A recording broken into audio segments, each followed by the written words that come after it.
வணக்கம் மக்களே, நம்ம இன்னைக்கு மத்தி மீன் குழம்பு எப்படி வைக்குதுன்னு பார்க்கலாமா? வாங்க வீடியோக்குள்ளே போகலாம்.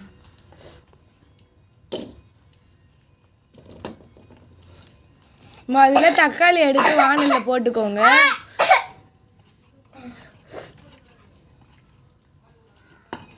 தக்காளி நல்லா பிசைஞ்சுக்கோங்க உங்கள் கை வாட்டத்துக்கு.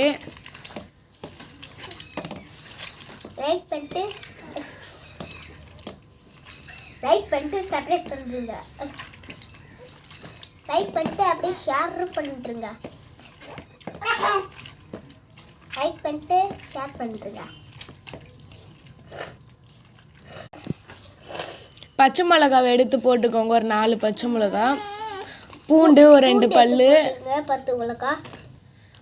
அப்புறம் கொத்தமல்லி கருவேப்பிலை போட்டுக்கோங்க. அப்புறம் வெங்காயம் எடுத்து போட்டுக்கோங்க. அதை நல்லா பிசைஞ்சுக்கோங்க. அது நல்லா பிசைக்கணுங்க. கரைக்கணும் நல்லா லைட்டா. இதெல்லாம் முடிச்சிட்டோன்னே கொஞ்சம் மிளகாத்தூள். ஹாய் மக்களே, நம்ம இன்னைக்கு மத்தி மீன் குழம்பு எப்படி வச்சு பார்க்கலாமா? ஊற வச்சுக்கிறோம், அதை நல்லா கரைச்சி இப்போ அதில் ஊற்றலாம். இப்போ கொஞ்சம் புளி தண்ணி ஊற்றிக்கலாம். நம்ம ஊற வச்ச புளியை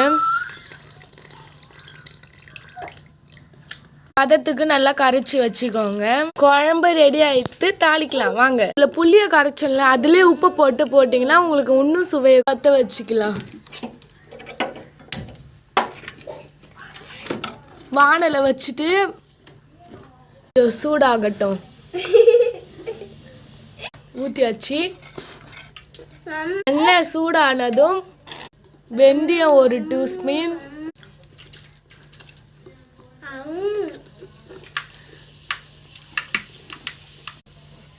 வடவம் கொஞ்சம், அனலை கொஞ்சம் சீராக வச்சுக்கோங்க, தீஞ்சிரும் இல்லைன்னா. போட்டுக்கலாம்.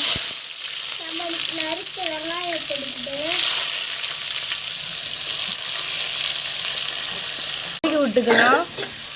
வெங்காயம் வதங்கினோடனே 1/4 டீஸ்பூன் மஞ்சத்தூள் வச்சு இப்போ நம்ம அரைச்சி வச்ச குழம்பு ஊற்றிக்கலாம்.